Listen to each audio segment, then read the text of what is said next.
अस्सलामुअलैकुम viewers, welcome to HR academy. उम्मीद है कि आप सब खैरियत से होंगे। मेरा नाम है मोहम्मद हफीज़ुर रहमान। अगर आप फ़र्स्ट टाइम विज़िट कर रहे हैं एचआर अकेडमी को, तो इसको सबसे पहले आपने जो है वो सब्सक्राइब कर लेना है, ताकि जो है ये चैनल जो है वो ग्रो कर सके और ज़्यादा से ज़्यादा स्टूडेंट्स तक पहुंच सके। और इसको वीडियो को जो है वो ज़्यादा से ज़्यादा लोगों तक शेयर किया करें, ताकि जो है वो चैनल जो है इस पे व्यूज़ आ सकें और ज़्यादा से ज़्यादा लोग जो हैं वो इससे मुस्तफ़ीद हो सकें। तो अब देखिए, हमारे पास जो है वो डिस्क्रीट मैथमेटिक्स का जो हमने कोर्स शुरू किया हुआ है, उसकी एक्सरसाइज 1.2 का जो टॉपिक आ रहा है डिसजॉइंट सेट। तो इससे पीछे तक हमारा हो गया था कंप्लीमेंट ऑफ अ सेट तक, ठीक है। तो डिसजॉइंट सेट हमने आज करना है, ओवरलैपिंग सेट, और साथ में हमने वेन डायग्राम और एग्जाम्पल नंबर 7। ये हमारा आज का जो है वीडियो, उनके जो है वो टॉपिक्स हैं। तो हमने सबसे पहले डिसजॉइंट सेट को देखना है। तो डिसजॉइंट सेट जो है वो कहता है ए और B are set to be disjoint set. दो अगर सेट हो ए और बी, हम खुद से कोई लेट कर लेते हैं, ठीक है। ये एग्जाम्पल जो हमारे पास बुक में दी गई है वो ले लेते हैं। तो वो कब हमारे पास डिसजॉइंट कहलाते हैं, तो एग्जाम्पल से ही समझते हैं, फिर हम इसकी डेफिनेशन लिखेंगे कि वो क्या बन रही है, ठीक है। तो देखो, एग्जाम्पल हमारे पास आ रही है, ए हमारे पास कोई सेट हमारे पास दिया गया और बी हमारे पास कोई सा एक सेट दिया गया है। अब ये हमारे पास डिसजॉइंट है, तो ये हमें कैसे पता चलेगा? डिसजॉइंट का मतलब पहले समझें। डिसजॉइंट लफ्ज़ से आप याद कर सकते हैं इसको, कि इसमें कोई जॉइंट नहीं है। यानी इन दो में दो सेट्स, अगर हम उन दो सेट्स को हम कह रहे हैं कि ये डिसजॉइंट है, तो इसका मतलब ये है कि उन दोनों के अंदर कोई जॉइंट नहीं है।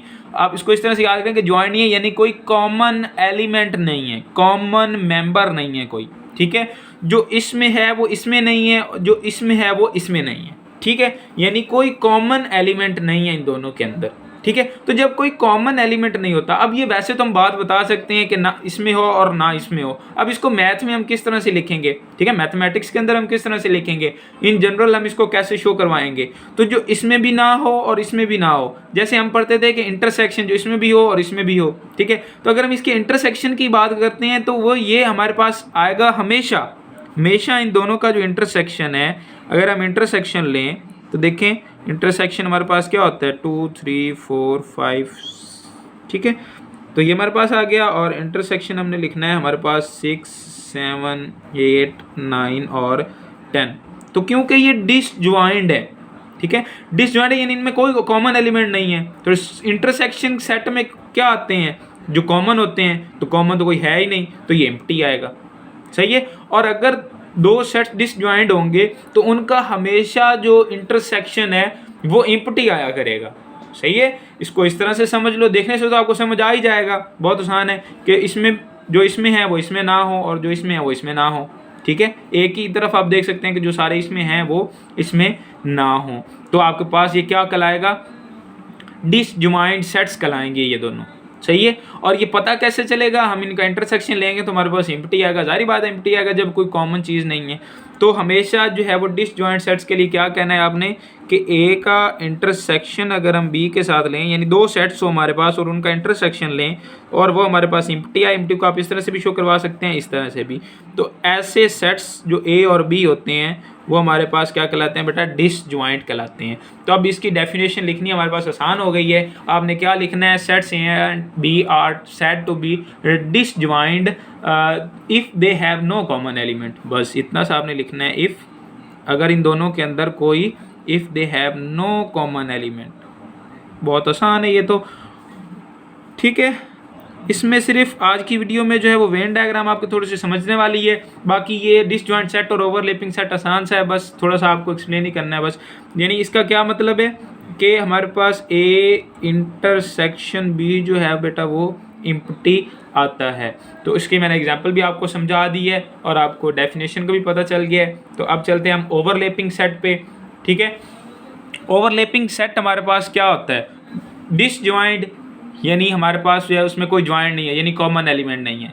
ओवरलैपिंग इसमें ये होगा कि इसमें कोई ना कोई कॉमन एलिमेंट होगा, ठीक है। जब कॉमन एलिमेंट होगा तो उसको हम कहेंगे ओवरलैप किया हुआ है, एक दूसरे के ऊपर वो ओवर कर सकते हैं, ओवरलैपिंग कर सकते हैं, ठीक है, समझ आ रही है ना, यानी एक जैसे होंगे तो उसको हम वेन डायग्राम की मदद से भी आज समझेंगे कि ओवरलैपिंग सेट्स को वेन डायग्राम में किस तरह से लिखते हैं। तो उसमें आपको वाजह हो जाएगा कि वेन डायग्राम में जो है वो एक सेट दूसरे सेट के ऊपर होता है, ठीक है, और कॉमन एलिमेंट दरमियान में लिखे होते हैं, तो वहाँ से आपको मजीद समझ लग जाएगी। लेकिन यहाँ पर आपने जो बात याद रखनी है, पहली बात तो ये है कि इन दोनों के अंदर जो हमारे पास ए और बी एग्जाम्पल में हम देखते हैं, ए और बी दो हमारे पास जो है वो सेट्स दिए गए हैं, इन दोनों के अंदर देखो यहाँ पे भी 5 6 आ रहा है और यहाँ पे भी 5 6, यानी इनके अंदर कॉमन एलिमेंट्स आ रहे हैं।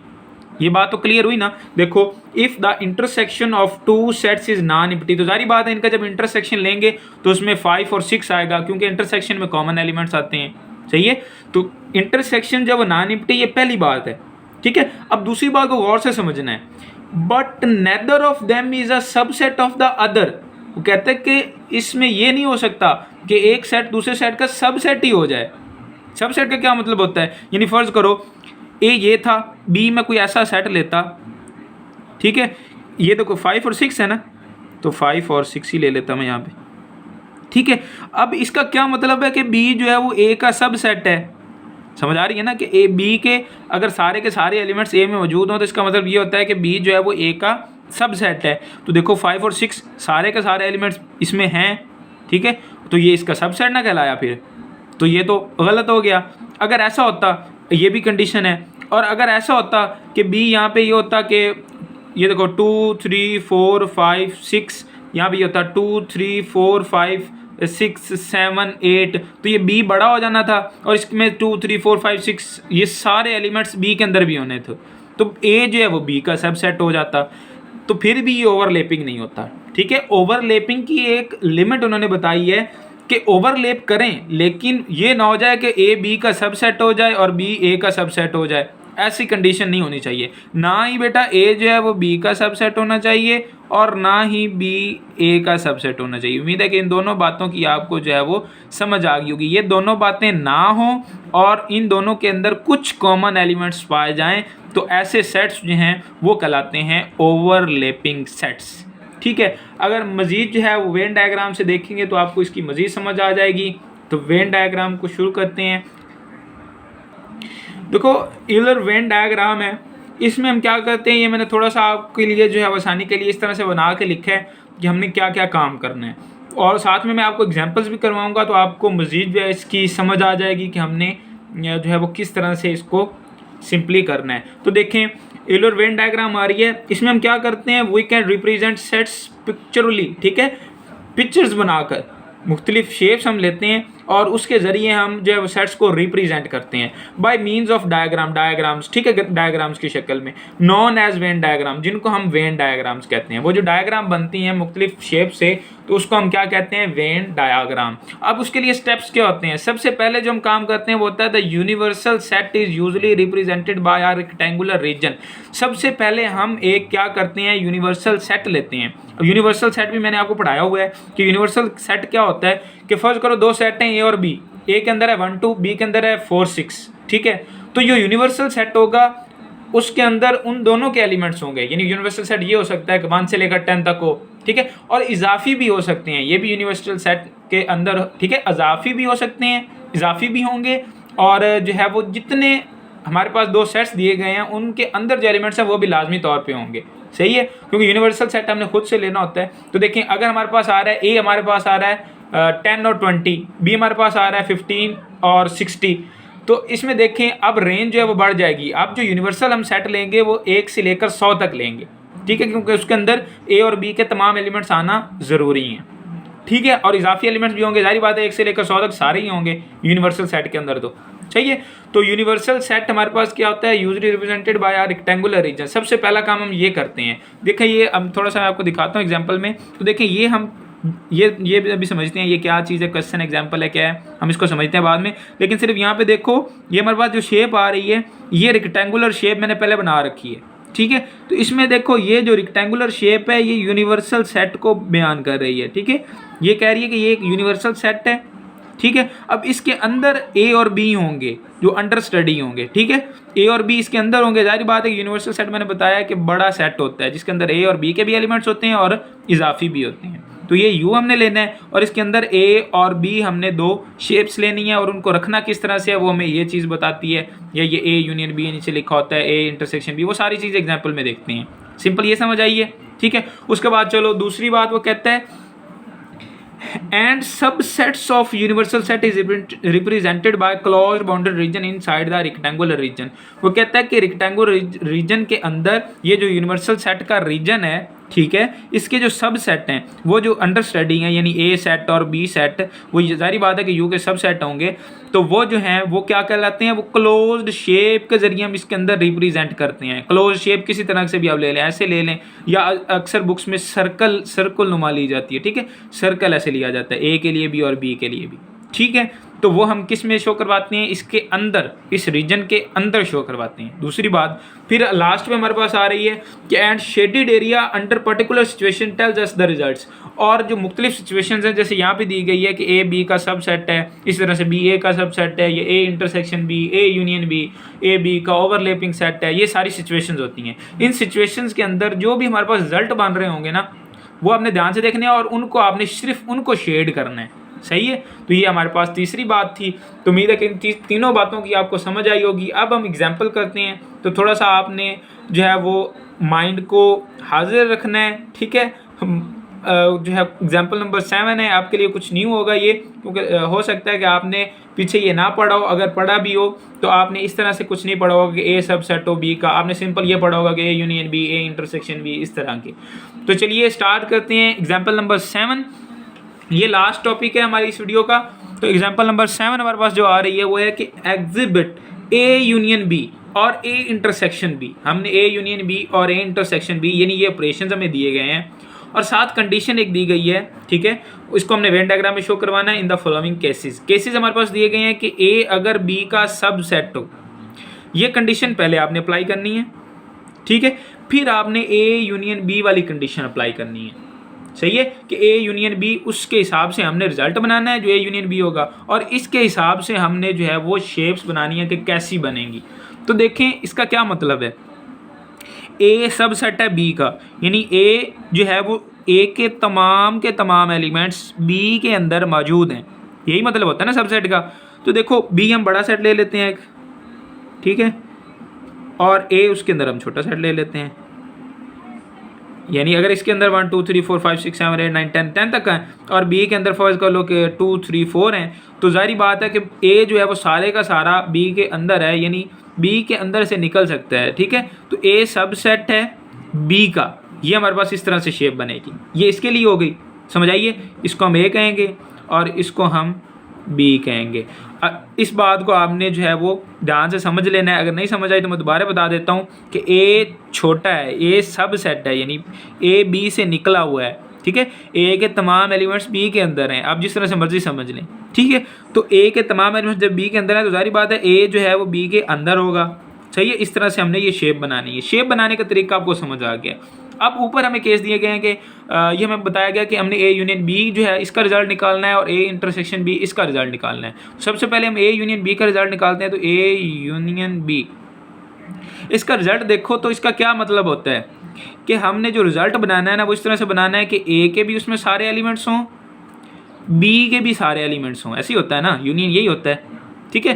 तो ए के भी सारे एलिमेंट्स और बी के भी सारे एलिमेंट्स, तो ये सारा एरिया जो है वो शेडेड होगा, ठीक है। ए के भी सारे एलिमेंट्स, इसी तरह से ये ए के भी सारे एलिमेंट्स और बी के भी सारे एलिमेंट। तो यूनियन में सारे आते हैं तो ये सारा इलाका जो है ये शेड करेंगे हम, सही है।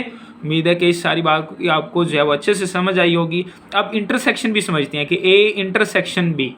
तो ए इंटरसेक्शन बी वो भी बहुत आसान है, ये तो आपको पता चल गया ना, ये तो हमने इसको यही रखना है, लेकिन इसी के लिए हमने ए इंटरसेक्शन बी भी मालूम करना है। वो नेक्स्ट पेज पे करते हैं। देखो हमने अब यहाँ पे क्या मालूम करना था, ए इंटरसेक्शन बी, सही है। ये चीज़ हमने मालूम करनी है और हमारे पास कंडीशन वही थी कि बी एक बड़ा सेट है और ए उसके अंदर एक सब सेट है। तो ये बी है, ये हमारे पास ए है। हमने क्या मालूम करना है, ए इंटरसेक्शन बी। तो ए इंटरसेक्शन बी का क्या मतलब होता है कि एक वो इसके रिजल्ट में जो आएंगे वो ये नंबर होंगे, वो एलिमेंट होंगे जो इसके अंदर भी हों और इसके अंदर भी हों, सही है। तो वो कहाँ पे होंगे, देखो जो बी के अंदर है वो ये सारे हैं, जो ए के अंदर है वो ये सारे हैं, और जो ए के अंदर भी है बी के अंदर भी है वो यही इलाका है। देखो यहाँ पे जो बी के होंगे एलिमेंट्स वो भी और जो ए के एलिमेंट्स होंगे वो भी। तो ये वाला देखो, ये आप ए के लिए इस तरह से कर लें, बी के लिए इस तरह से कर लें, तो ये जो एरिया है ये हमारे पास क्या कहलाता है, ए इंटरसेक्शन बी का एरिया। उम्मीद है कि इस बात की आपको समझ आई होगी। और ये जो है ये सारा क्या है, यूनिवर्सल सेट के अंदर हो रहा है। सही हो गया। अब नेक्स्ट चलते हैं। अब इसका उल्ट आ रहा है थोड़ा सा कि अगर बी सब सेट हो ए का, अब आपको समझ तो आ ही गई है कि बी अगर सब सेट है ए का तो ए जो है बेटा वो बड़ा है और बी जो है वो उसका सब सेट है, उसके अंदर है, यानी बी के तमाम एलिमेंट्स ए के अंदर मौजूद हैं। अब इसके लिए भी अब बहुत आसान हो जाएगा, आपने क्या मालूम करना है, ए यूनियन बी मालूम करना है और ए इंटरसेक्शन बी मालूम करना है। तो देखो बेटा ए यूनियन बी क्या आएगा, ए के भी सारे एलिमेंट्स, ठीक है, इसी तरह से बी के भी सारे एलिमेंट्स, तो ये सारा एरिया जो होगा ये सारा शेडिड होगा। ठीक हो गया। अब हमने इसी तरह से करना है कि बी जो है वो सब सेट है ए का, ठीक है। ये सर्कल्स पे आपने नहीं जाना, ये जिस तरह से भी लग रहे हैं क्योंकि हाथ से लग रहे हैं तो ये ठीक है। अब ये हमारे पास ए इंटरसेक्शन बी, यानी जो ए के अंदर भी मौजूद हों और बी के अंदर भी मौजूद हों, तो फिर यही इलाका होगा। ठीक है, ये बी के अंदर ये वाले एलिमेंट्स होंगे और ए के अंदर ये सारे हैं, ठीक है। और ये देखो यहाँ पे भी जो होंगे वो इस तरह से अगर हम सारा शेड करेंगे तो सिर्फ ए इंटरसेक्शन बी का एरिया जो होगा वो ये होगा। तो ये वेन डायग्राम से इसको हम शो करवाएंगे और ये टोटल जो है ये यूनिवर्सल सेट होगा। सही है। हम थर्ड वन पे चलते हैं। थर्ड वन हमारे पास आ रहा है, इंतहाई सिंपल है कि वो कहता है कि ए यूनियन ए का इंटरसेक्शन। सबसे पहले तो हम इसको बनाते हैं ना कि इसको हम लिखेंगे किस तरह से यहाँ पे, ठीक है। हमने क्या लिखना है, ए यूनियन ए का इंटरसेक्शन। ए का इंटरसेक्शन जो होता है, फर्स्ट को ए हम पहले बना लेते हैं, ये कोई हमारे पास जो है वो ए है, ठीक है। अब ए का इंटरसेक्शन क्या होता है, u माइनस ए, यानी जो u के अंदर हों और a के अंदर ना हों, ठीक है। इंटरसेक्शन का रिजल्ट क्या आएगा, जो u के अंदर हों और a के अंदर ना हों। ये यूनिवर्सल सेट है ना, ये यूनिवर्सल सेट है, ठीक है।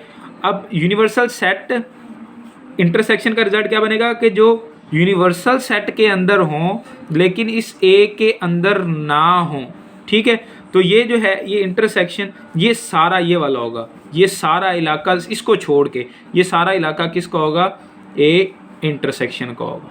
समझ आ रही है कि ये सारा इलाका किसका होगा, ए इंटरसेक्शन का। ए इंटरसेक्शन क्या होता है बेटा, अगर मैं आपको समझाऊँ थोड़ा सा, u माइनस ए होता है ना, तो ये यूनिवर्सल सेट है। इसमें से अगर हम ए को निकाल दें तो बाकी जो बचता है वो सारा ए का इंटरसेक्शन, इसको निकाल के बाकी ये जो सारा इलाका है, ये वाला सारा इलाका जो है ये ए का इंटरसेक्शन है और ये जो है ये ए का इलाका है। अब इस पर ऑपरेशन हमने क्या लगाना है कि हमने लिखना है ए यूनियन। अब यूनियन में बता दिया गया है, इंटरसेक्शन और यूनियन की बात नहीं की गई, सिर्फ बता दिया गया कि हमने यूनियन में करना है। तो ए और ए के इंटरसेक्शन का यूनियन क्या होगा, फिर ये ए के एलिमेंट्स हैं सारे, ये ए के सारे एलिमेंट्स हैं और ये ए इंटरसेक्शन के सारे एलिमेंट्स हैं। तो सारी बात है कि ये सारा इलाका अगर हम शेडेड कर दें तो हमारे पास क्या आ जाएगा, ए यूनियन ए का इंटरसेक्शन। उम्मीद है कि इसकी भी आपको अच्छे से समझ आई होगी। अब बहुत इंपॉर्टेंट आ रहे हैं दो पार्ट्स इस एग्जाम्पल के, जो हमारा जो टॉपिक भी थे पहले, डिसजॉइंट सेट और ओवरलैपिंग सेट। अगर आपको डिसजॉइंट सेट और ओवरलैपिंग सेट की समझ नहीं ना आई पहले, तो अब आपको और मज़ीद जो है वो क्लियर हो जाएगा इसके बारे में डायग्राम के ज़रिए। तो देखें पार्ट 4 पे चलते हैं। देखिए जो सिंपल काम है वो तो हम कर लेते हैं कि ये हमें पता है कि ये हमारे पास क्या है, अब यूनिवर्सल सेट है और हमने इस पे ऑपरेशन एक लगाना है ए यूनियन बी का और एक हमने केस लेना है इंटरसेक्शन बी का। ये दो चीज़ें तो हमें पता है, ठीक है। अब हमने अंदर जो शेप्स बनानी है वो इस हिसाब से बनानी होती हैं, इस स्टेटमेंट के हिसाब से बनानी होती हैं। तो पहले हमने जो है वो सिंपल बना ली कि सब सेट है एक का फिर दूसरे का, ठीक है, उस तरह से। अब देखिए कैसे शेप बनेगी, A and B are disjoint, यानी इनके अंदर कोई जॉइंट नहीं है, कोई कॉमन एलिमेंट नहीं है। तो अब ये अलग अलग बनेंगे,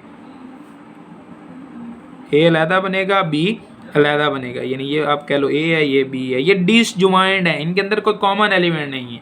चाहिए। अब इस पे ये ऑपरेशन लगाते हैं कि हमने ए और बी का जब यूनियन लेना है तो जाहिर बात है कि ए के भी सारे एलिमेंट्स आएंगे और बी के भी सारे एलिमेंट्स आएंगे। तो ए यूनियन बी से ये हमारे पास सिंपल हो गया, ठीक है। ये इस तरह से होना है क्योंकि ये डिसजॉइंट है, ये साथ नहीं मिलेंगे।